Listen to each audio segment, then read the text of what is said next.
Здравия всем слушателям, подписчикам моего канала. Предлагаю в этом видео продолжить рассмотрение тайн прошлого, а именно найти доказательства того, что в недавнем прошлом на нашей планете существовала цивилизация гигантов, которая погибла в глобальной катастрофе 17 века. Да-да, огромное количество тайн истории связано с тем, что историки потеряли один огромный факт, а именно людей гигантского роста, которые строили мегалитические сооружения, которые имели совершенно другой уровень развития и жили по всему миру, но внезапно погибли. Для того, чтобы не повторять их ошибок, давайте начнем вспоминать, что же там происходило. Потому что сохранилось огромное количество материалов, которые подтверждают существование цивилизации гигантов в недавнем прошлом. Перед вами вырезка из газетной статьи 1885 года. Что же они там сообщают? Сообщают, что при строительстве шахты в городе Моберли на глубине, внимание, 110 метров нашли огромную пещеру с руинами заброшенного города, на улице которой был найден скелет великана. То есть здания в городе были построены из каменной кладки, мебель тоже была каменной. Город был окружен твердым и толстым слоем лавы. На улицах и зданиях города были обнаружены металлические статуи, созданные по неизвестной технологии. И для людей 1885 года они показались чудом. Также был обнаружен скелет гуманоида, ростом в 3 раза превышающий обычное. За подобное сообщение отвечал городской регистратор, городской маршал, то есть уважаемые люди. Но вмешались определенные силы, и все это было запрещено и забыто. Так как после гибели в 17 веке этой глобальной цивилизации гигантов, соответственно, эта тема попала под запрет. Еще в недавнем прошлом они были сведения, но и в наше время не проскальзывали, но тут же пропадали. Гватемала. Гигантские жители были погребены вместе со своим городом в районе вулкана Агоу.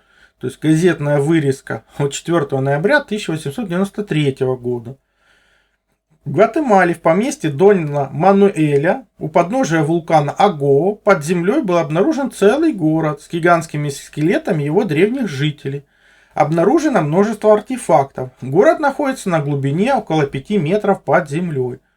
Да, 110 метров под землей, 5 метров под землей — это разные катастрофы. Но сам факт, что гиганты жили на земле сотни тысяч лет и только в недавнем прошлом полностью прекратили свое существование из-за очередной катастрофы. То есть вот этот раскопанный город на глубине 5 метров, вот опять же там были определенные статуи, скульптуры, и жители города были великанами, а позы скелета указывали на то, что город был внезапно проглочен землей, возможно, во время сильнейшего землетрясения. Поэтому нам и надо знать свое недавнее прошлое, чтобы иметь будущее, потому что народ, не знающий своего прошлого, не имеет будущего, а вынужден повторять эти ошибки. А ведь эти катастрофы, к сожалению, они периодические. Почему мы изучаем забытое прошлое?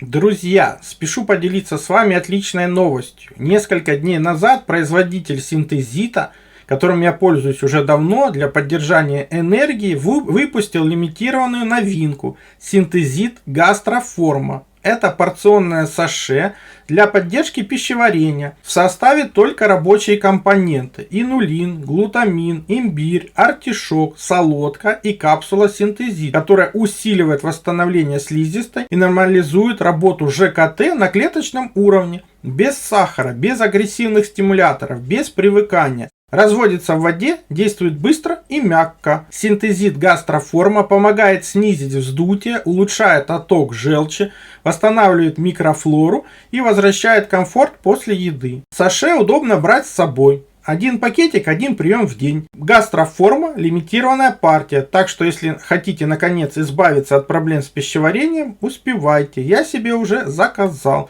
Ссылку оставлю в описании. Мало того, про существование гигантов в Америке писали еще в 14 веке.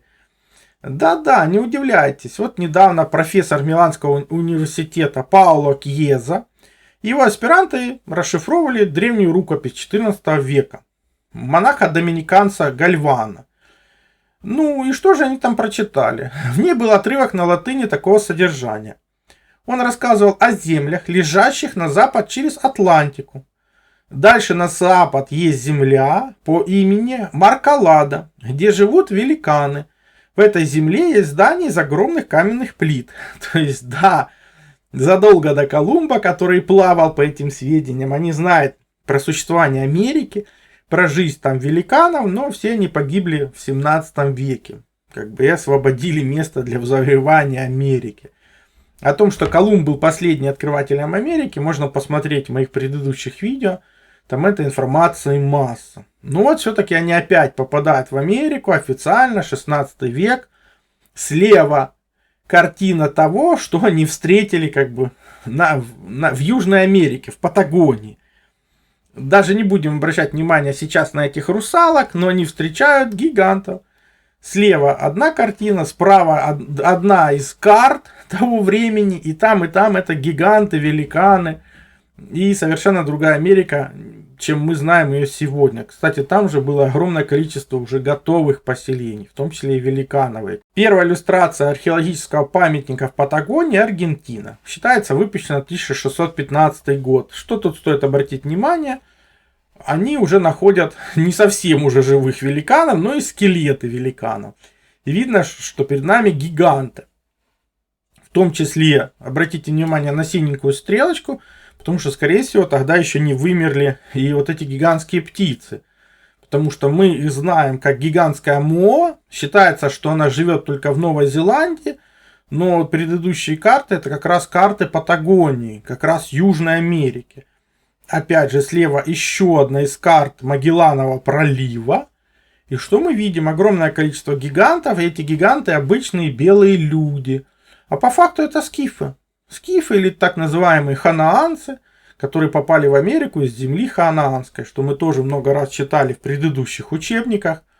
Сейчас же на этом месте огромный пролив, то есть здесь нет той суши. То есть, опять же, это место одной из катастроф древности, потому что раньше был пролив небольшой, сейчас там огромное море.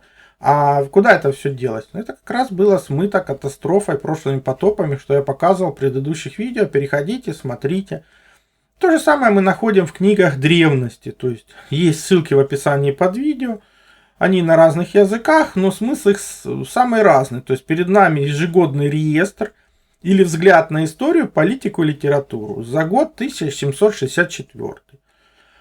Они здесь приводят весь рост в футах, но я перевел все это в метры. То есть здесь есть рассказы про подтвержденные, найденные могилы гигантов, самих гигантов и рост этих гигантов от 2,5 до 10 метров. И опять же, это взгляд на историю. То есть еще это не запрещено, еще это разрешено.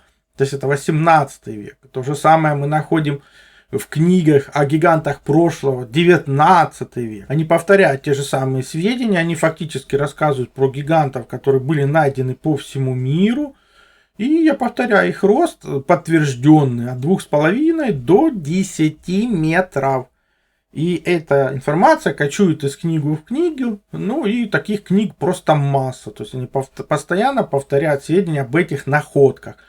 А в наше время это запрещено. Найдите какую-нибудь историческую книгу, которая об этом рассказывает. Ничего подобного. Так может они все ошибались, но подобные ошибки, они как бы не свойственны для нашего времени, потому что в наше время находили множество скелетов. То есть, например, в 19 веке в Онтарио, Канада, обнаружили 200 скелетов. Их как бы рост примерно 2,5 метра и выше. И тоже рассказывалось множество раз про останки этих скелетов, но понятно, что через какое-то время все эти скелеты выше разрешенного куда-то пропадали. И сегодня о них нет никаких сведений. Ну, разве что единичные скелеты сохраняются в музеях. Опять же, таких сообщений о находках огромных людей множество. Например, вот еще одно сообщение. На острове Каталина в Тихом океане часто находили останки людей, которые превышал общечеловеческий. Вот сообщение о находке скелета примерно 3-метрового. И опять же, это описывается в газетах. Говорят, ну это, наверное, американские индейцы. То есть это где-то остров Каталина рядом с Лос-Анджелесом, где-то в том районе. То есть огромное количество. Но куда они пропали, куда исчезли? То же самое, 1908 год.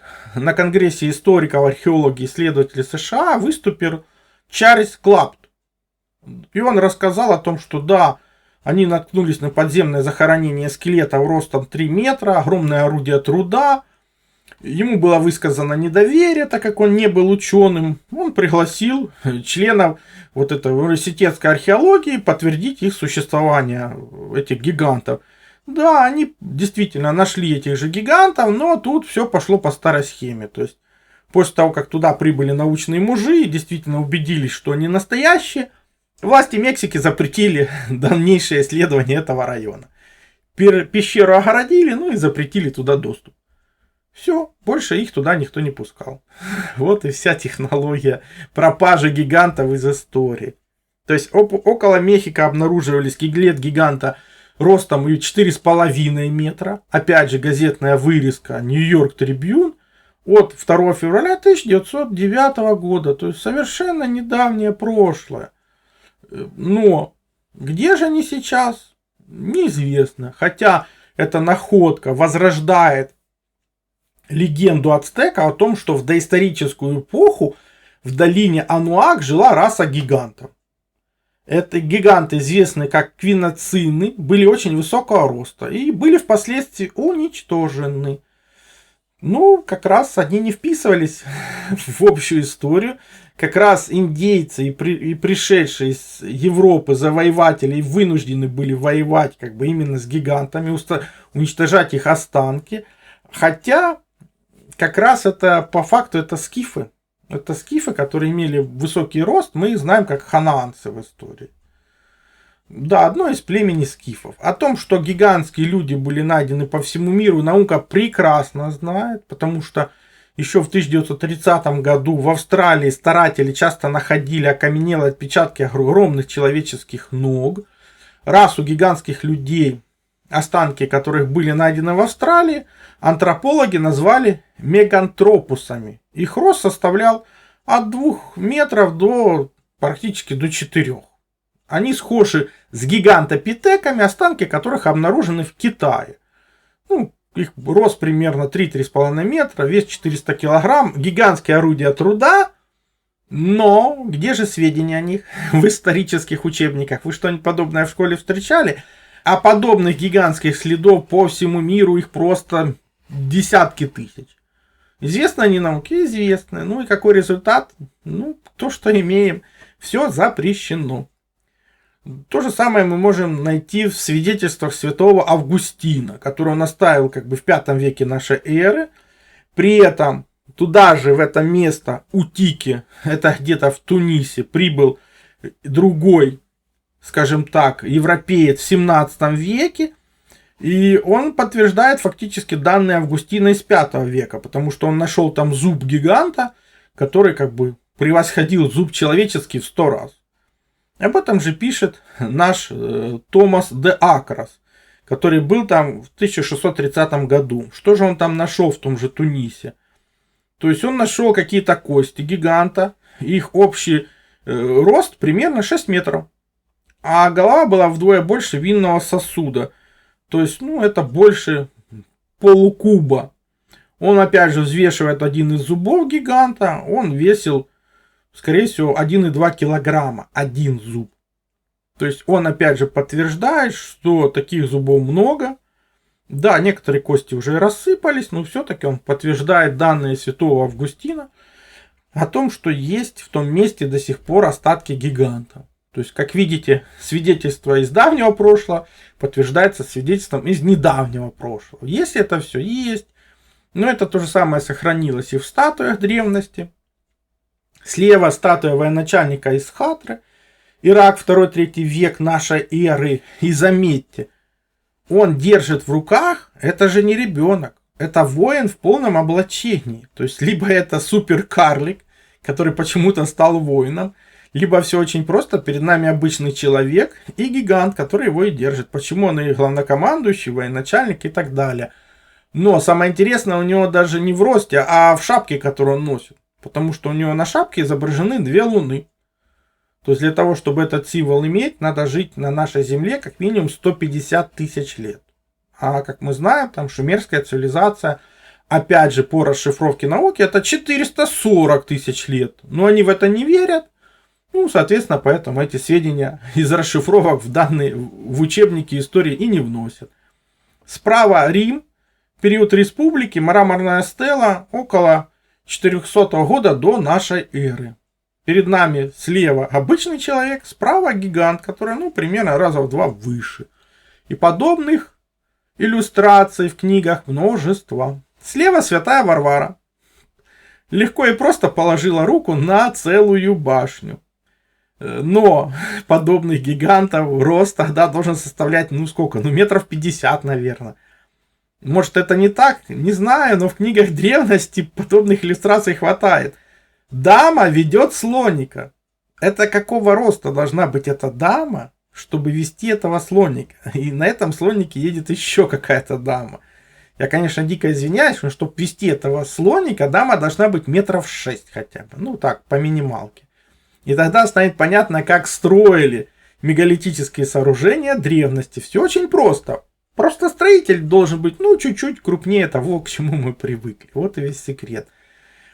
То есть подобных картин хватает.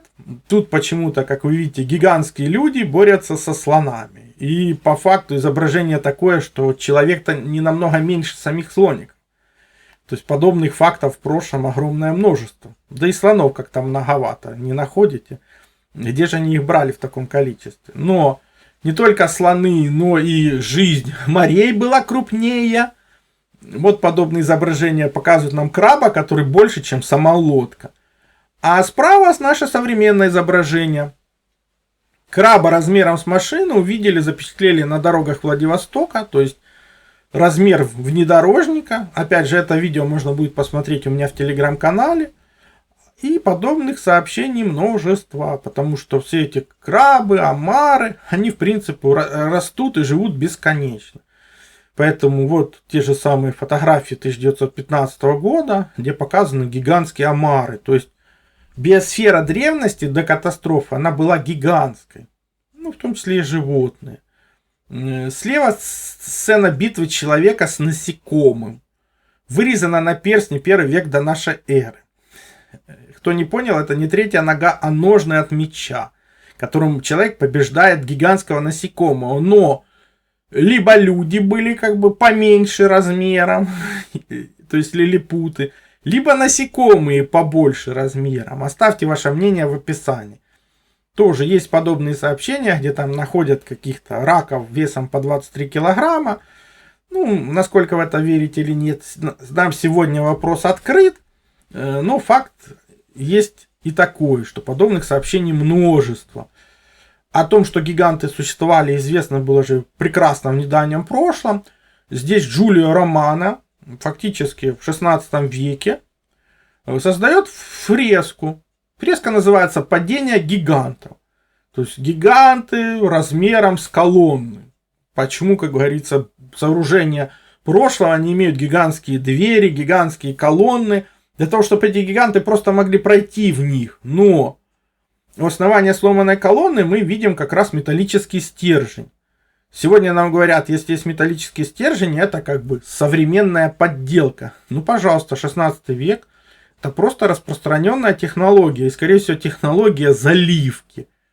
А не как бы вытесывания из изначального большого куска. Потому что мы видим, что колонны распадаются на кусочки.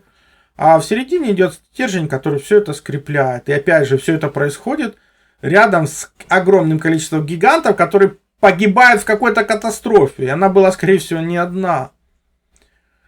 Но от них остались какие-то там вещи, да, остались. И некоторые гиганты дожили до наших дней. Вот слева как бы постель гиганта, справа как бы меч, который для обычного человека, мягко говоря, никуда не подходит. И таких вещей огромное множество по миру. И повторяют, да, до нашего времени они дожили, но из-за изменения атмосферы их рост постоянно уменьшался.